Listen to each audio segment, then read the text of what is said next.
Alright, hello everybody to my first Lorcana video. I am that Platypus, or Lorcana Platypus as I've called myself on this, and I am here to show off my journey building Hyper Aggro.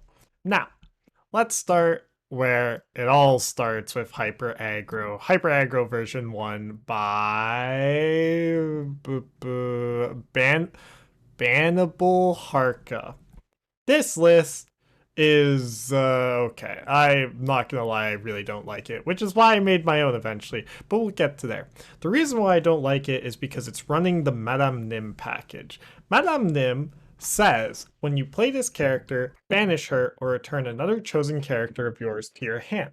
This is really bad for hyper aggro. It slows you down when on turn 2 your goal is to be dumping out your hand as fast and as violently as possible. Similarly, Magic Broom and Chernobog's followers exist in the same vein as this problem. Whenever this character's quests, you may banish them to draw a card, or whenever you play another character, you may banish this character to draw a card. There are two problems with these two cards. First off, they don't have 2 lore. Second off, you don't want to be sacrificing your 1-drops. So, I was like, I don't like this deck. I'm gonna go make my own hyper aggro deck. So I made what I call my true hyper aggro because I have my whole wall of text here. Let me just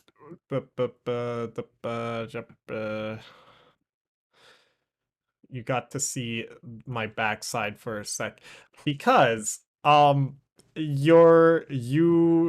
don't have any reload in this deck. There is no reload in this deck. If you're looking at this deck, you can probably put together how it works. Let's go to the other view so I can give it a better show off. So you'd have a bunch of 1-drops. We're running Pegasus for evasive, running Lilo for 2 lore, and then Curse Merfolk for 2 lore, and then Daisy Duck for 2 lore, and an insane stat line. I do not know how they print this card. It will probably get errata. Regardless, it's still really strong. But strangely enough, we are running 4 Kitas in this list. Now, don't build this list. This list suffers from many problems that I will get into. I am just showing off where my brain went. So, Kita is in here for also Pegasus, but Pegasus is reliant on himself. Kita's in here to play Big Kita. Big Kita is really strong in a hyper aggro list if you can get her down on turn 3 with 3 1-drops out.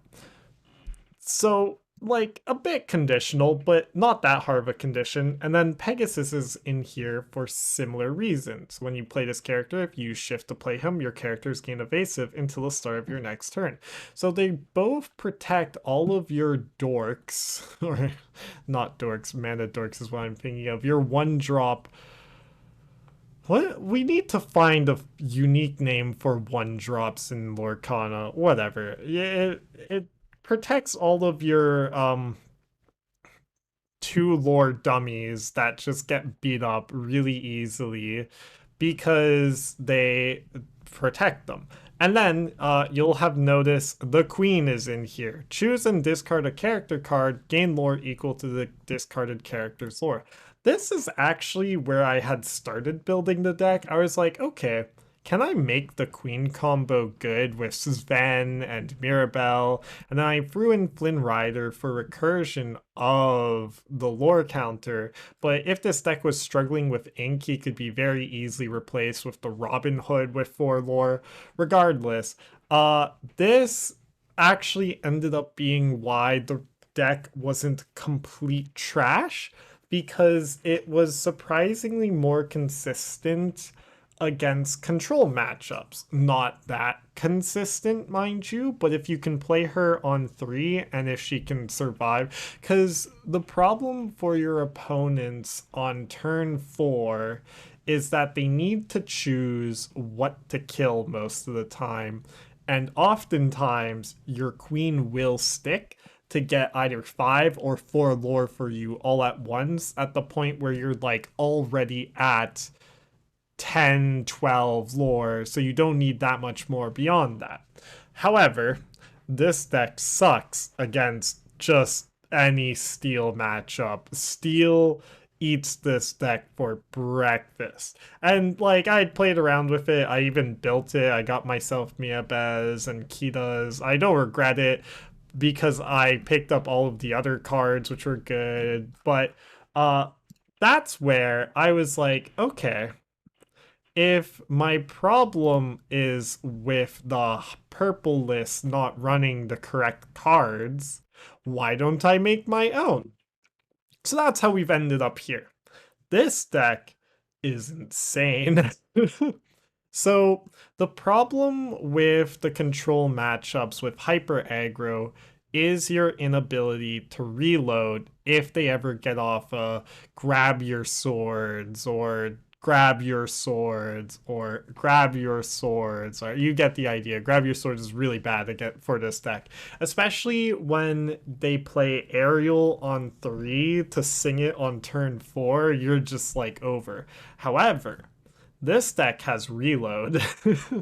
Amethyst Chromacon and the library are really important inclusions in this deck.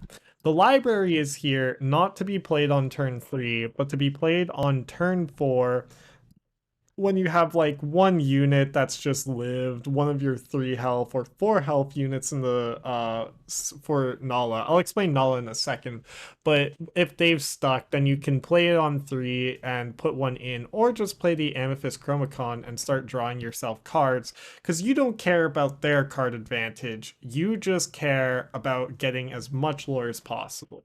So I cut the Madame Nims, I cut Chernobog's followers, and I cut the Illuminary Keeper broom for this a lot more refined list. Now we're running 4 Befuddles in this deck because Befuddle lets your 1-drops stick around longer. On turn 1, you're playing. This is typically how it goes. On turn 1, you're going to try and play Daisy Duck, and then you're just going to quest with her on turn 2. So on turn 1, play Daisy Duck, they play whatever, on the play, on the draw, whatever. Turn 2, you want to play 2 1-costs. Now it's just whatever 1-cost you have in hand.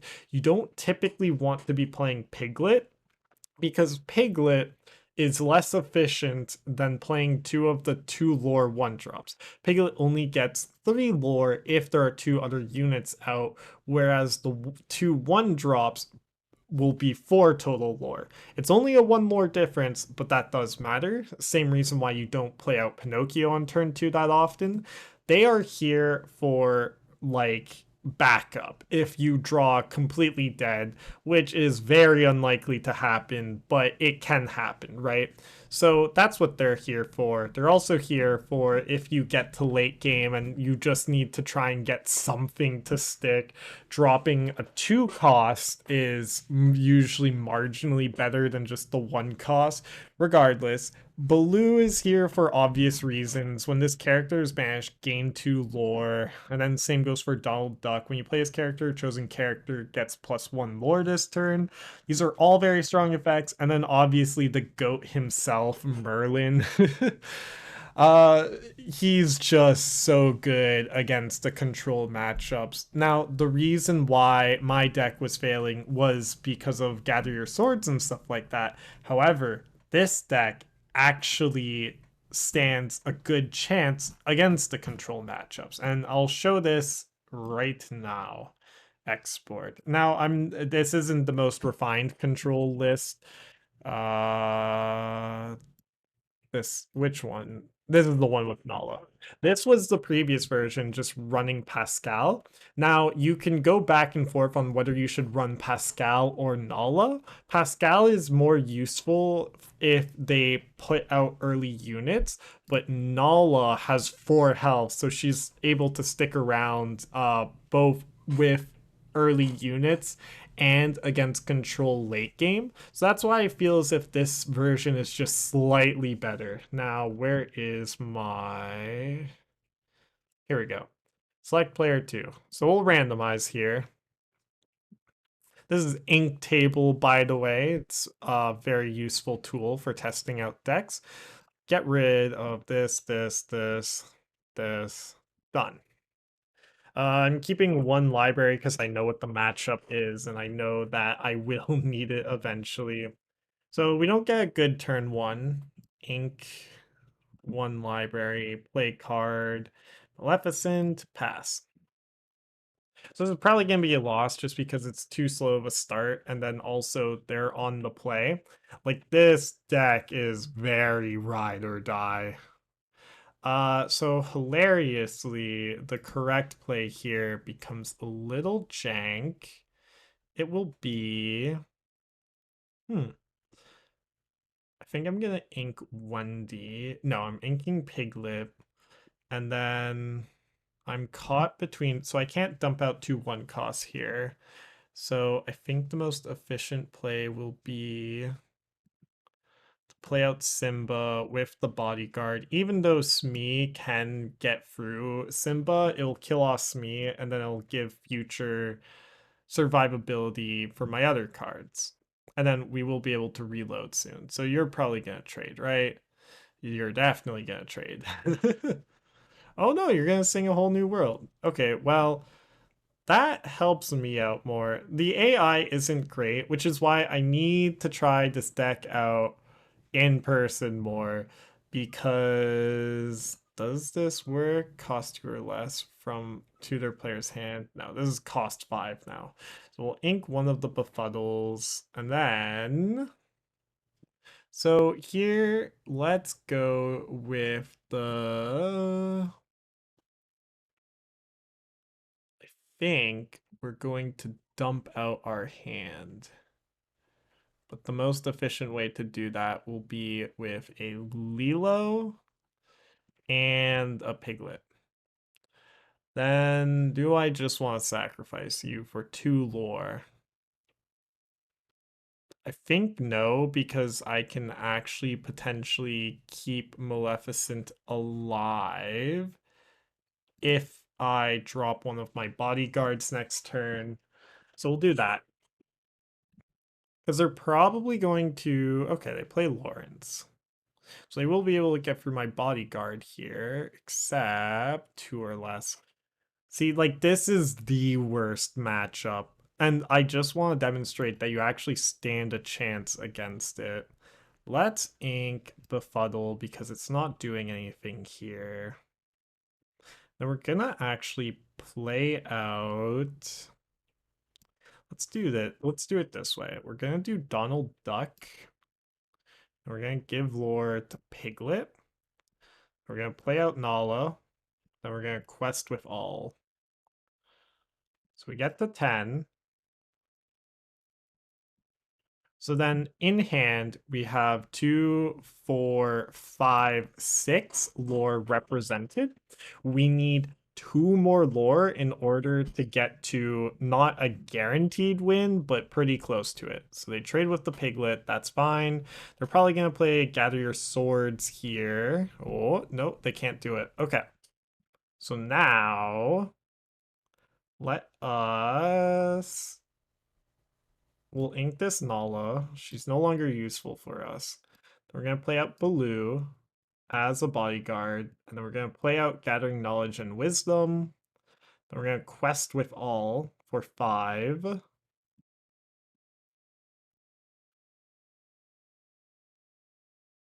So I need 1 more lore before I can get a guarantee. And they're only at 5 lore so far.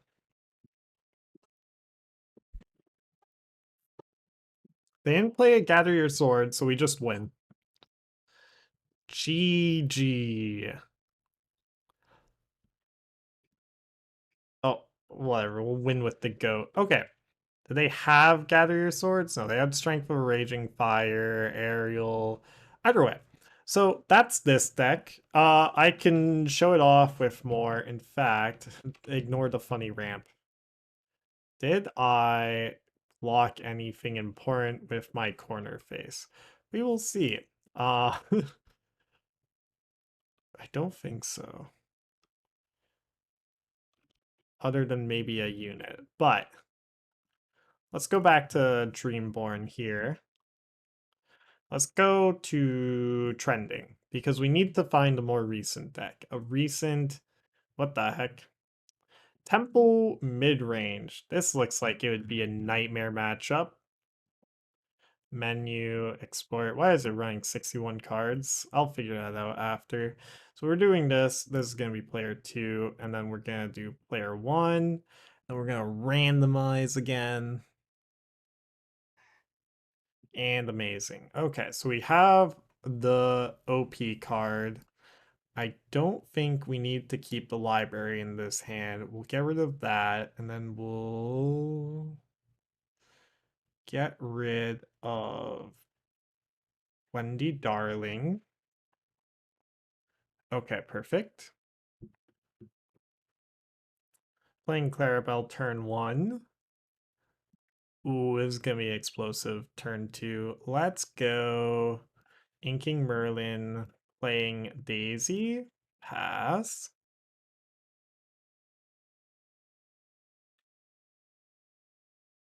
Ha. No songs in this deck. Definitely ink you, and then we double play out Daisy and Lilo, and then we're gonna quest with for 2 because there's no way for them to kill me on board, and then pass. Unfortunate that we haven't hit any of our bodyguards here. Okay, so they played the Merlin to get one of my Daisy ducks down. That's fair. Uh, no bodyguard still is actually a problem. We are going to... Because I can bounce back Ursula, but that doesn't do anything.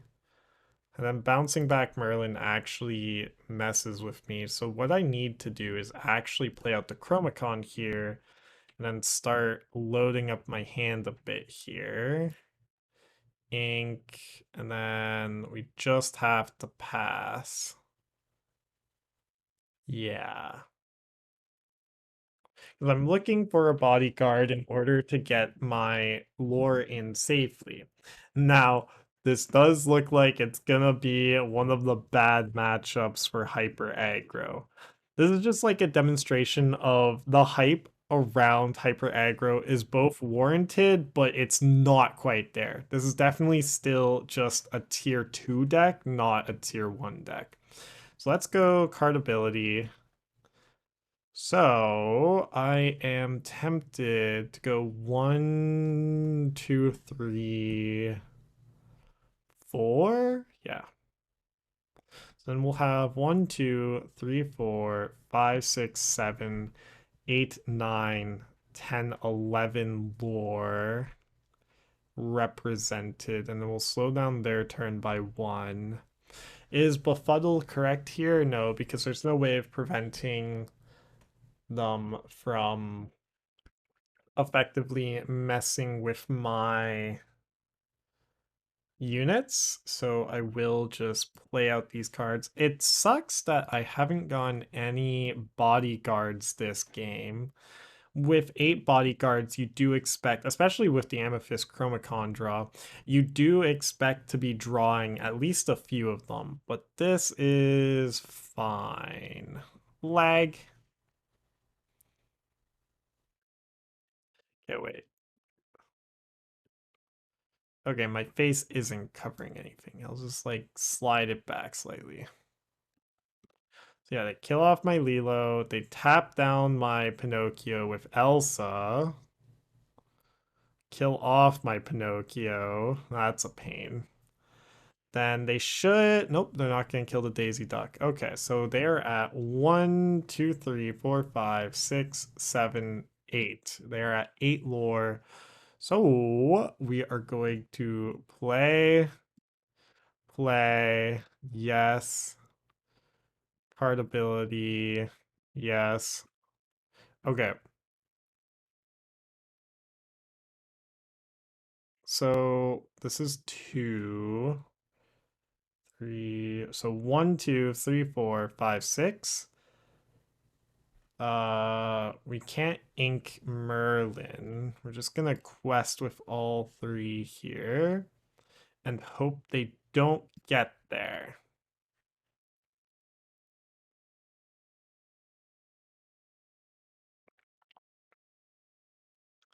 Then pass. Because they might actually be able to kill enough to make my piglet irrelevant, which will be bad. That's a Rafiki, that's a Cricky. Yeah, because now they can just murder off everything. Kill, kill, kill.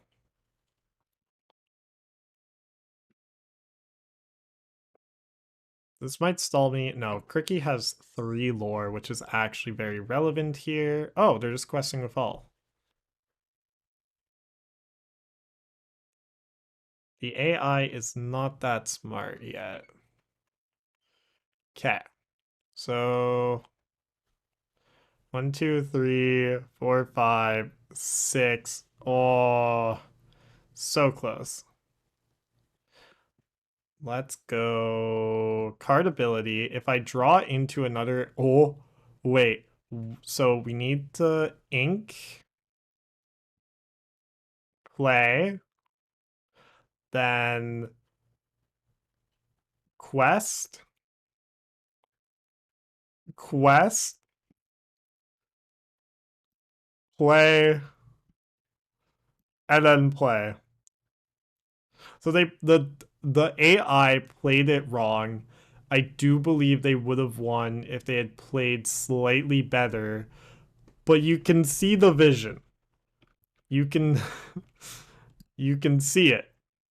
So this is actually an insane mid-range list, though. I might have to build it myself. But you can see my vision with the hyper aggro. The problem is that it's missing one more key one drop. If it gets one more key one drop like Daisy Duck that has 2 lore and can stick around for 1 or 2 turns, that will be a big deal. But also, they are making a lot of answers for Daisy Duck.